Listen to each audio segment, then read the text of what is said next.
নমস্কার বন্ধুরা, আমি দেবজানি। আপনাদের চ্যানেল দেবজানি রান্নাঘরে ভিলেজ ফুটে আপনাদের সবাইকেই স্বাগত জানাই। আজকে একটা ভিন্ন ধরনের মাছ নিয়ে এসেছি, যেটা রান্না করবো আর আপনাদের সঙ্গে শেয়ারও করবো। সবসময় আমি একা যেরকমভাবে রান্না করে খাই, একা খেলে তো হবে না, সবাইকে জানাতে হবে। মাছ মানে আজকে একটা মাছ এনেছি যে একদমই ভিন্ন ধরনের মাছ। এই যে দেখুন, এই মাছটার কিন্তু আমাদের এদিকে একটা নাম আছে, সেটা হলো ছেঁচা বারকুল। বালকুল মাছ সেটাকে বলা হয় ছেঁচা বারকুল। তার একটাই কারণ, এই যে তার মাথার অংশটা দেখুন, ঠিক যেন থেতো করা হয়েছে, তার জন্যই কিন্তু এর নাম। এটা বালকুর মাছ, আর এটাকে বলা হয়, মাথার অংশটা ঠিক এরকমভাবে থেতো করা দেখতে লাগে বলেই ছেঁচা বালকুর এর নাম। তো আজকে এয়া বড় একটা ছেঁচা বালকুর নিয়ে চলে এসেছি। এই মাছগুলো কিন্তু খুব বেশি বড় হয় না, মানে বড় হয় কিন্তু দেখা যায় না, এরকম সাইজেরই বেশিরভাগই পাওয়া যায়। তো আপনাদের দাদাভাই আজকে অন্য একটা মার্কেটে গেছিলো, সেখানে গিয়ে কিন্তু দেখতে পেয়েছে এরকম একটা বিশাল বড় ছেঁচা বালকুর, তার জন্য কিনে নিয়ে চলে এসেছি। আজকের এই ছেঁচা বালকুর দিয়ে আপনারা অনেকেই অনেক রকমভাবে হয়তো রান্না করে খেয়েছেন, কিন্তু আমি যেভাবে এই ছেঁচা বালকুরটা রান্না করি সেটাই আজ আমি আপনাদের সঙ্গে শেয়ার করব। আমার তো মনে হয় ছেঁচা বালকুরের আমি যেভাবে রান্না করি ওই রেসিপিটা সব থেকে সেরা। তো চলুন, এত কথা না বাড়িয়ে মাছটা কেটে নিই প্রথমে। সাধারণত ওই বালকুর মাছগুলো খুব বেশি বড় হয় না, তবে আজকের মাছটা বেশ বড় রয়েছে, বেশ বড় রয়েছে, আর কতটা সুন্দর চওড়া রয়েছে দেখুন। এইবার মাছটাকে সুন্দরভাবে কেটে নেব। এই বালকুর মাছ খেতে আমার তো ভীষণ ভালো লাগে, কার কীরকম লাগে কমেন্ট করে জানাবেন। প্রথমে এই পাখনাগুলো কেটে দিয়েছি। মাছটা দেখুন, সত্যি এই মাছটা দেখেই না ভীষণ ভালো লাগছে। তার একটাই কারণ, এই মাছগুলো কিন্তু খুব একটা বড় দেখতেই পাই না। আজকে যে সুন্দর বড় মাছটা, প্রথমে এরকমভাবে পাখনাগুলো কেটে নিচ্ছি। তবে এটা এখন মাছ বরাবর কেটে নেব, যাতে কাটতে সুবিধা হয়। গোটা মাছটার আঁশ ছাড়িয়ে নিয়েছি কিন্তু, তারপর এটাকে এইবার পিস পিস করে কেটে নেব।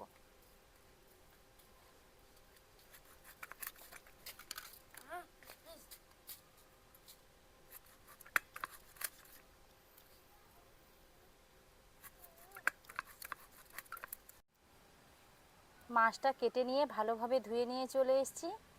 আর এই মাছের আঁশগুলো এত ছোট ছোট হয়েছিল, তো আমার কাটতে বেশ অনেকখানি সময় লেগে গেছে, কাটতে বলুন আর ধুতে বলুন। তাই আর সেরকমভাবে আপনাদেরকে দেখানো হয়নি, একদম ধুয়ে নিয়েই রান্নার জায়গায় চলে এসেছি। এইবার অন্য একটা পাত্রে নিয়ে তারপর লবণটা মাখিয়ে দেবো। লবণটা মাখিয়ে নেওয়ার পর আবার আমি এই ঝুড়িটাতে রাখবো, যাতে লবণ মাখানোর পর যে এক্সট্রা জল থাকে ওটা ঝরে যায়। আমি অনেক জায়গায় আঁশটা তুলতে পারিনি বলেই কিন্তু একদম গোটা মাছের যে মোটা একটা ছাল হয় না, ওটা সমেত তুলে দিয়েছি, তাতে অনেকটাই ভালো। কিন্তু আঁশ থাকলে একদম খেতে ভালো লাগবে না। এটাতে আঁশ তুলতে পেরেছি দেখুন ভালোভাবে। এই আঁশগুলো এত ছোট ছোট হয় না, তোলাটা ভীষণ চাপের হয়ে যায়। এইবার মাছটাতে পরিমাণ মতো লবণ দিয়ে দিয়েছি। লবণটা ভালোভাবে মেখে নিয়ে এটাকে 10 থেকে 15 মিনিটের জন্য রেস্টে রেখে দেব। আর এই মাছগুলো কিন্তু নদীর মাছ, নদীর মাছের মতো ভিটামিন কিন্তু নেই, জানেন তো। তার জন্য এই মাছগুলো খেতে বেশি ভালো লাগে, আর বিশেষ করে বাড়ির ছোটো ছোটো বাচ্চাদের না এগুলো খাওয়ানো কিন্তু অনেকটাই ভালো। চলুন এটাকে 10 থেকে 15 মিনিট রেখে দিই। 10-15 মিনিট হয়ে গেছে, উনুন ধরে নিয়েছি। এবার কড়াই বসিয়ে দেব। কড়াইটা গরম হয়ে গেছে। এইবার আমি কিছুটা পরিমাণে সাদা তেল দিয়ে দিলাম। ওদিকে তেলটা গরম হতে হতে এদিকে মাছ হলুদ মাখিয়ে নেব।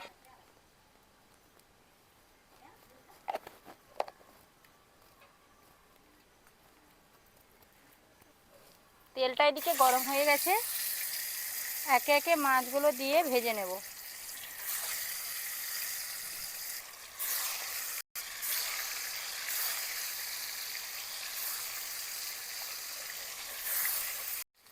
একবার মাছগুলো ভেজে তুলে নিয়েছি, আবার একবার মাছগুলোকে ভাজতে দিয়েছি, সেগুলোও উল্টে পাল্টে ভেজে নিয়েছি। এইবার তার উপরে কয়েকটা চেরা কাঁচা লঙ্কা দিয়ে দেবো।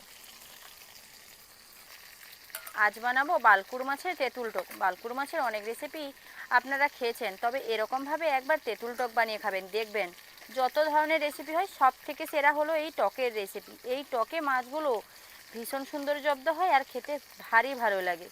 শুধুমাত্র এই টক দিয়েই কিন্তু খাওয়া হয়ে যাবে আপনাদের ভাত। এই যে তেঁতুলের বীজগুলোকে আগে থেকে আমি ভিজিয়ে রেখেছিলাম, তারপর দু হাত দিয়ে ভুল বললাম, হাত দিয়ে এরকম চটকে তেঁতুলের কাঁট বের করে নিয়েছি। এই বীজগুলোকে ফেলে দেব। আগে থেকে ভেজে রাখা মাছগুলো দিয়ে দিলাম। আর লাস্ট যে মাছগুলো ভাজছিলাম সেগুলো কড়াইতে আছে। ঠিক এরকমভাবে কড়াইতে তেঁতুলের জলটা দিয়ে দেবো।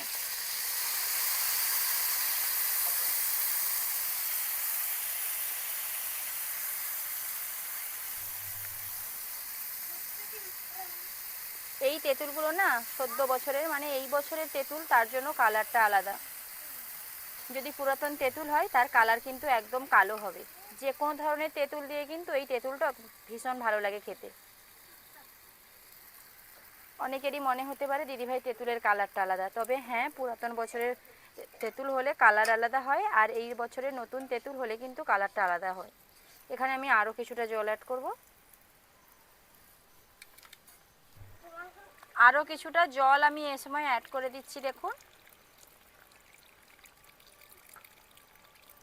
চাইলে আপনারা তেঁতুলের বীজগুলোকে দিয়ে দিতে পারেন, কারণ এগুলো যখন টকটা সম্পূর্ণ হয়ে যাবে খেতে ভীষণ ভালো লাগে।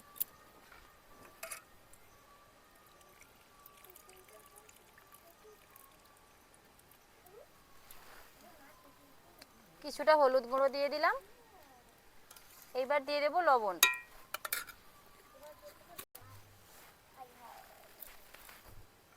লবণটা দিয়ে দিলাম। 2-1 মিনিট মতন ফুটে আসুক। তারপর যেহেতু তেঁতুল টক না, একটু মিষ্টি লাগলে খেতে ভালো লাগে, একটুখানি চিনি দিয়ে দেবো। মিষ্টি মিষ্টি স্বাদ লাগার জন্য আমি এখানে কিছুটা চিনি দিয়ে দিলাম। আরও কিছু সময় ফোটার জন্য সময় দেবো।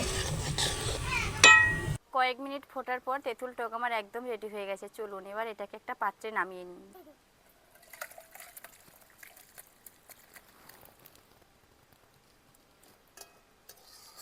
অনেকেরই মনে হতে পারে যে দিদিভাই এমন একটা তেঁতুল টক রান্না করেছে, কালারটা যেন অন্যরকম।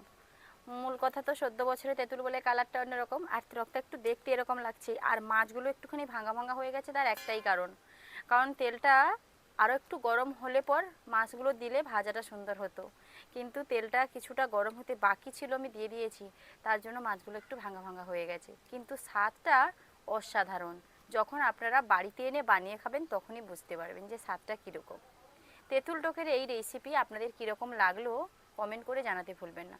আমি প্রথম থেকে বারবার বলেছি, বালকুর মাছের অনেক রেসিপি আপনারা খেয়েছেন, একবার এরকমভাবে তেঁতুল টক বানিয়ে খাবেন, দেখবেন সেই স্বাদ সব ধরনের রেসিপি থেকে একদমই আলাদা হবে। ভিডিওটা এখানেই শেষ করছি। টাটা।